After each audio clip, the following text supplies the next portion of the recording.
नमस्कार साथियों, मैं राकेश चौहान आपका एनवीरा एजुकेशन में स्वागत करता हूं। मैं आज आपके लिए लेके आया हूं पार्ट थर्ड।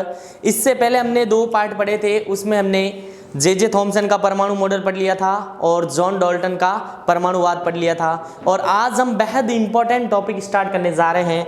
तीसरा मॉडल जो हमारे वैज्ञानिक थे रदरफोर्ड, उनका अल्फा प्रकीर्णन प्रयोग, यानी तीसरा प्रयोग हम पढ़ने जा रहे हैं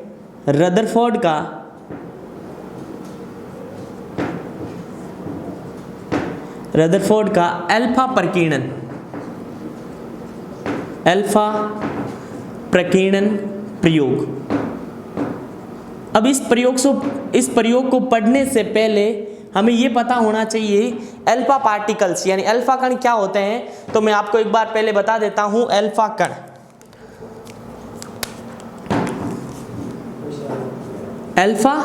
कण इसके मुख्य क्या क्या गुणधर्म है। पहला पॉइंट जो आपको याद रखना है, अल्फा कणों की खोज की थी रदरफोर्ड ने। कौन से वैज्ञानिक थे? तो आपको याद रखना रदरफोर्ड ने।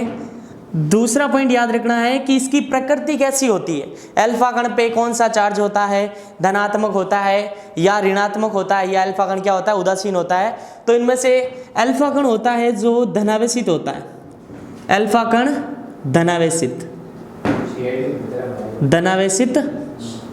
कण। अब मैं बात करूं कि इसके ऊपर कितना धनात्मक चार्ज होता है। एग्जाम में पूछा गया है अल्फा कण एक आयनीकृत हीलियम नाभिक है, उसके ऊपर कितना चार्ज होता है। तो आपको याद होना चाहिए अल्फा कण पर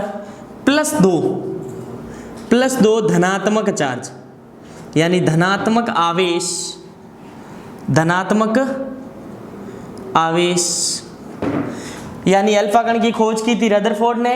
अल्फा कण एक धनावेशित कण होता है, उसके ऊपर चार्ज होता है +2। अब मैं बात करूं इसका प्रतीक, इसको कैसे व्यक्त करते हैं। तो आपको याद रखना है अल्फा +2 ऐसे व्यक्त कर सकते हैं, या केवल अल्फा लिख सकते हो, या इंपॉर्टेंट जो एग्जाम में पूछा गया है हीलियम 2 +2।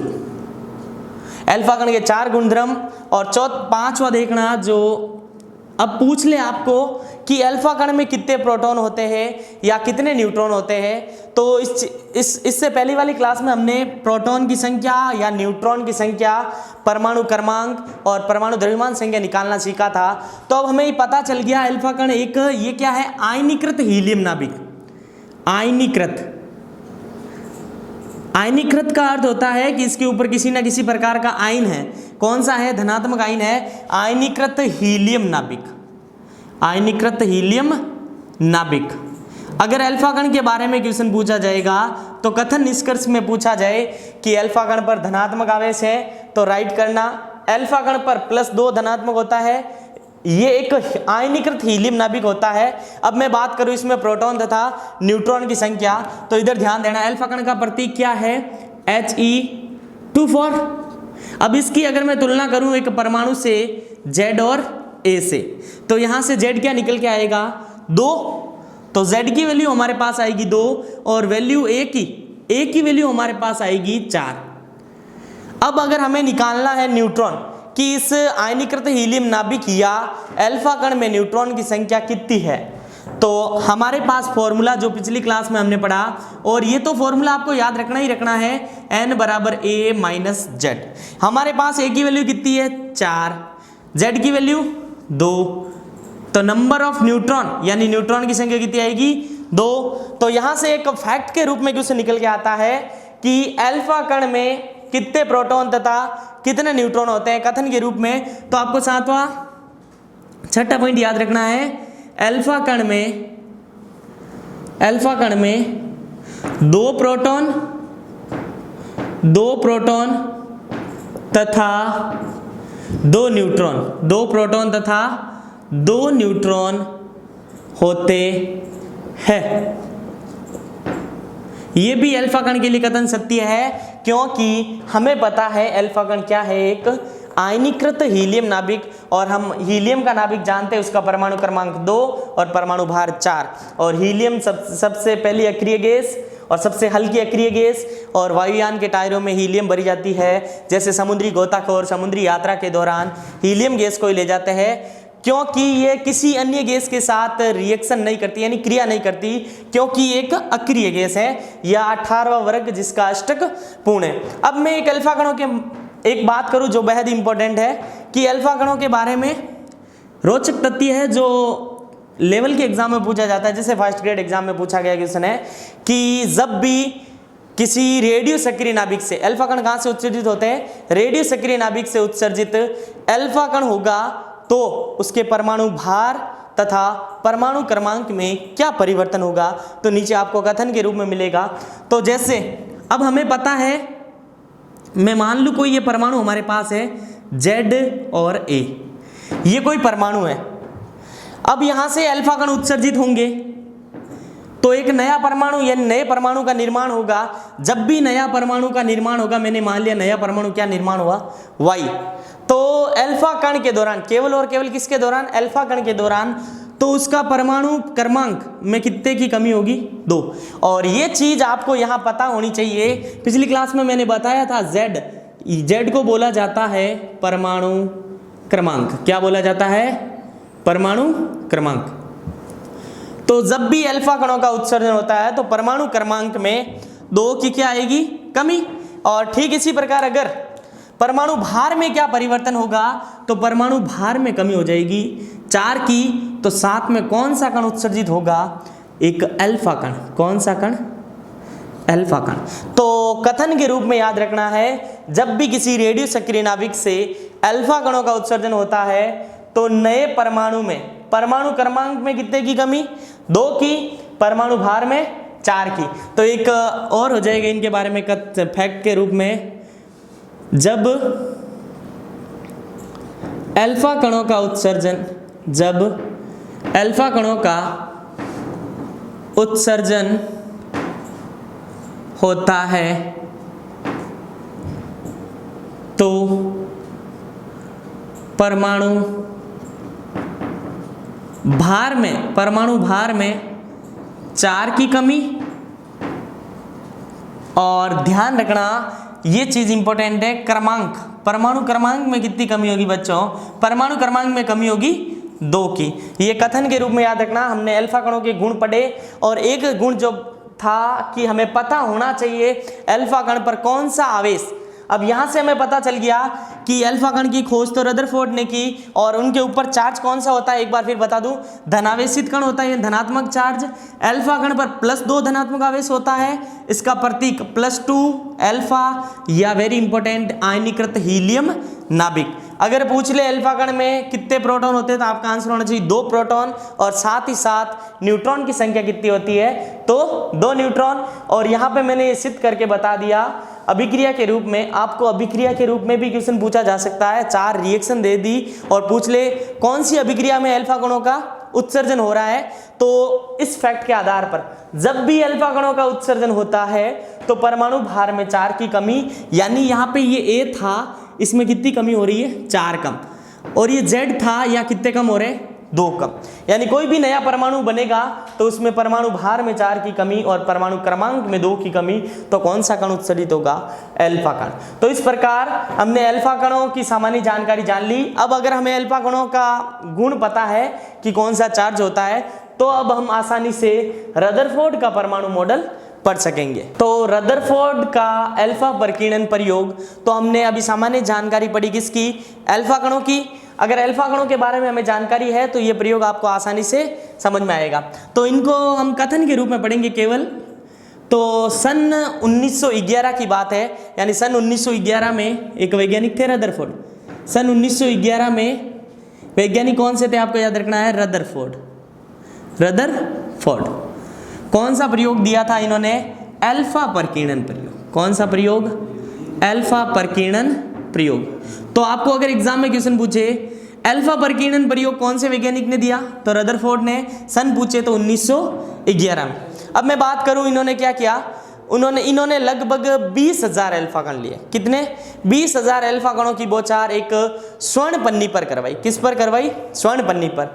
तो मैं यहाँ ले रहा हूँ प्रयोग, बता रहा हूँ आपको। अल्फा कण लिए उन्होंने, ये है अल्फा कण और उनकी बौछार करवाई और यहां पर लेड की ईंटें लगवाई, लेड ईंटें, और यहां पर उन्होंने एक स्वर्ण पन्नी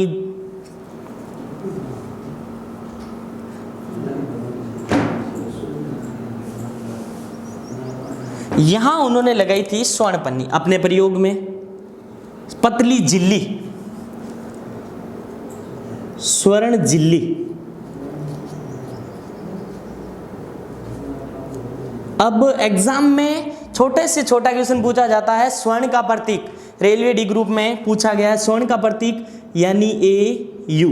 अब साथ ही साथ आवर्त सारणी से रिलेटेड बहुत ही क्वेश्चन पूछे जाते हैं, तो इसका परमाणु प्रतीक यानी परमाणु क्रमांक 79। ऐसे नहीं है कि पूरी आवर्त सारणी याद, जो यूज ज्यादातर यूज होते हैं, यानी अगर यहाँ AU यूज हुआ है यानी स्वर्ण यूज हुआ है तो उसका परमाणु क्रमांक आप साथ में याद कर लो, तो 79। अब मैं बात करूं, ये पतली झिल्ली ली थी इन्होंने, पतली पन्नी, पतली पन्नी। अब इसकी मोटाई कितनी थी एग्जाम में ये भी पूछा गया है, कितनी नैनोमीटर इनकी मोटाई थी, या मीटर में भी पूछ सकते हैं, तो आपको मीटर नैनोमीटर कन्वर्ट करने आना चाहिए। जब हम फिजिक्स स्टार्ट करेंगे तो बताएंगे आपको, तो आपको अभी यह याद रखना है 100 नैनोमीटर, उसकी मोटाई कितनी थी 100 नैनोमीटर। अगर मीटर में पूछ ले तो आपको बताना है 10⁻⁷ मीटर।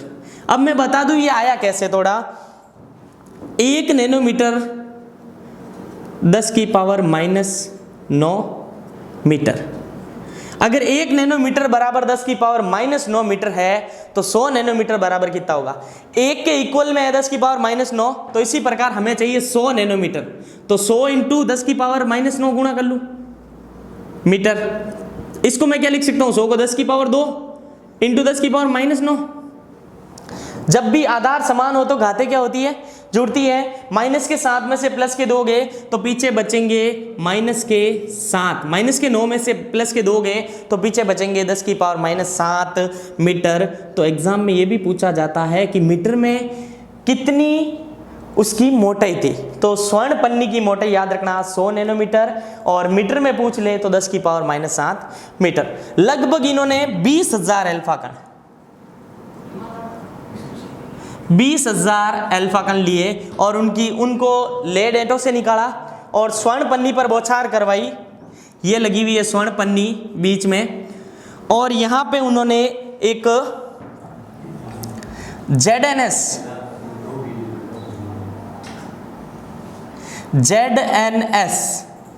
जिससे आप बोल सकते हो जिंक ब्लेड, जिंक ब्लेड, या इसका रासायनिक नाम जिंक सल्फेट, क्या बोल सकते हैं इसे, जिंक सल्फेट। तो ये भी पूछ सकते हैं कि पीछे किसका आवरण किया हुआ था रदरफोर्ड के अल्फा प्रकीर्णन प्रयोग में, तो जिंक सल्फेट का आवरण, और यहां से अल्फा कण स्वर्ण पन्नी को पार करते हुए यहां आए, तो यहां पर लगभग कितने अल्फा कणों की बौछार की, 20,000 अल्फा कणों की बौछार की, और इनमें से अधिकांश इस पन्नी को पार करते हुए कुछ 90 डिग्री से, तो आपको याद रखना है इसमें कुछ तो कितने डिग्री से 90 डिग्री से, और कुछ चले गए 120 डिग्री से। लेकिन लगभग 20,000 अल्फा कणों में से सोचने वाली बात यह है कि 20,000 अल्फा कणों में से एक अल्फा कण है जो जिस रास्ते से आया उसी रास्ते से वापस चला गया, यानी जिस रास्ते से आया स्वर्ण पन्नी पर गिरवाया उसी रास्ते से वापस चला गया, यानी 180 डिग्री का एंगल बना। कितने डिग्री का, यानी 180 डिग्री का। तो ये सोचने लायक बात यह है कि लगभग 20,000 अल्फा कण बौछार करवाए लेकिन एक ही कण वापस आया। किसकी बौछार करवाई, अल्फा कणों की। और यहां ये याद रखना अल्फा कण पर कौन सा चार्ज है, ध्यान देना, धनात्मक आवेश। कौन सा आवेश है, धनात्मक आवेश। तो अब आप खुद सोच सकते हैं कि जब धनात्मक आवेश की बौछार करवाई तो वापस क्यों आया, इसका अर्थ ये हुआ इसके अंदर भी कुछ ना कुछ धनात्मक पार्ट है।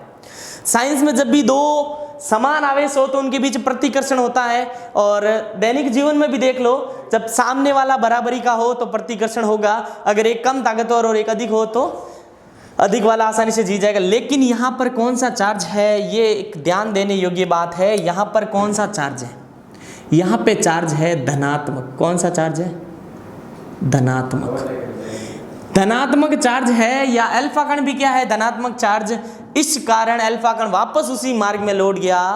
तो रदरफोर्ड भाई साहब ने इसको नाम दिया नाभिक। क्या नाम दिया, नाभिक। अब यहां से क्वेश्चन पूछा जाता है एग्जाम में, नाभिक की खोज, तो आंसर आना चाहिए रदरफोर्ड ने। और उन्होंने खोज की तो नाभिक की त्रिज्या भी बताई। नाभिक की त्रिज्या और परमाणु की त्रिज्या में आपको कंफ्यूजिंग रहता है हर बार। ऑप्शन में दोनों आते हैं, नाभिक और परमाणु, दोनों की त्रिज्या। तो आपको याद रखना है, आप कंफ्यूजिंग होते हो 10 की पावर -15 में और 10 की पावर -10 में। तो ध्यान देने योग्य ये बात है, आप बताना 10 की पावर -15 मीटर और 10 की पावर -10 मीटर, इन दोनों में से छोटी राशि कौन सी है। 10 की पावर में जितना माइनस में जा रहे हो उतना बैक जा रहे हो, उतनी छोटी राशि है। तो मेरे को बताना, आगे पढ़ेंगे हम, ये कोई परमाणु है, जस्ट अभी पढ़ेंगे ये परमाणु और ये इसका नाभिक, तो इसकी त्रिज्या ये और ये परमाणु की त्रिज्या। तो छोटा कौन हो, नाभिक। तो छोटी राशि कौन सी, 10 की पावर -15। तो आपको याद रखना 10 की पावर -15 मीटर, और परमाणु की त्रिज्या आपको याद रखना 10 की पावर -10 मीटर। आगे से ये क्वेश्चन गलत नहीं होना चाहिए। नाभिक आता है परमाणु के अंदर, तो उसकी त्रिज्या होनी चाहिए कम, और परमाणु की त्रिज्या है थोड़ी नाभिक से बड़ी यानी अधिक। नाभिक 10 की पावर -15 मीटर और परमाणु 10 की पावर -10 मीटर। तो आगे से कंफ्यूजिंग नहीं होना है। कभी भी पूछ ले परमाणु की त्रिज्या, तो परमाणु माइंड में रखना, बड़ा होता है नाभिक से, तो 10 की पावर -10 बड़ा है 10 की पावर -15 की अपेक्षा। तो यहाँ पे एग्जाम में पूछा जाता है नाभिक में कौन कौन होते हैं, जो हम आगे पढ़ेंगे प्रोटॉन और न्यूट्रॉन होते हैं। तो आपको केवल अभी यहाँ ये याद रखना, नाभिक की त्रिज्या 10 की पावर -15 मीटर में और परमाणु की त्रिज्या 10 की पावर -10 मीटर। तो इस मॉडल से क्या निष्कर्ष निकल के आए, आपने लगभग 20,000 अल्फा कण निकाले। मैं आपको जनरली बता देता हूं कि 20,000 अल्फा कण की बौछार करवाई, तो अधिकांश अल्फा कण सीधे निकल गए, यानी यहां से स्पष्ट हो रहा है, ध्यान देना पॉइंट पे, अधिकांश भाग खोखला होता है। परमाणु का अधिकांश भाग क्या होता है, खोखला होता है। इसीलिए अल्फा कण क्या निकल गए, बाहर निकल गए। कोई 90 डिग्री से निकल गया, कोई 120 डिग्री से, और लगभग 20,000 अल्फा कणों में से एक अल्फा कण वापस उसी पथ पे लौट गया 180 डिग्री के एंगल से। यानी एक बहुत आश्चर्यचकित करने वाली बात थी कि एक ही अल्फा कण वापस लौटा। तो यहाँ पे हमने धनात्मक आवेश डाला, तो वापस कब लौटेगा, लेकिन यहाँ कौन सा आवेश होना चाहिए, धनात्मक होगा तभी वापस लौटेगा। तो इस प्रयोग से निष्कर्ष ये निकल के आया, अधिकांश भाग खोखला, और परमाणु का अधिकांश आवेश अत्यल्प भाग में स्थित होता है, अधिकांश द्रव्यमान, जिसे नाम किया दिया गया नाभिक। तो आपको नाभिक की खोज पूछ ले तो रदरफोर्ड ने। तो मैं एक बार वापस बता देता हूं, सन 1911 में खोज किसने, एक प्रयोग किसने दिया, रदरफोर्ड ने। कौन सा प्रयोग, अल्फा परिकीर्णन प्रयोग। अल्फा परिकीर्णन प्रयोग कितने अल्फा कणों की बौछार की, लगभग 20,000 अल्फा कणों की बौछार। किस पर की, स्वर्ण पन्नी पर। मोस्टली पॉइंट याद रखना है आपको, स्वर्ण पन्नी पर, स्वर्ण का प्रतीक Au, परमाणु क्रमांक 79, मोटाई याद रखनी है 100 नैनोमीटर या 10 की पावर -7 मीटर में याद रखनी है।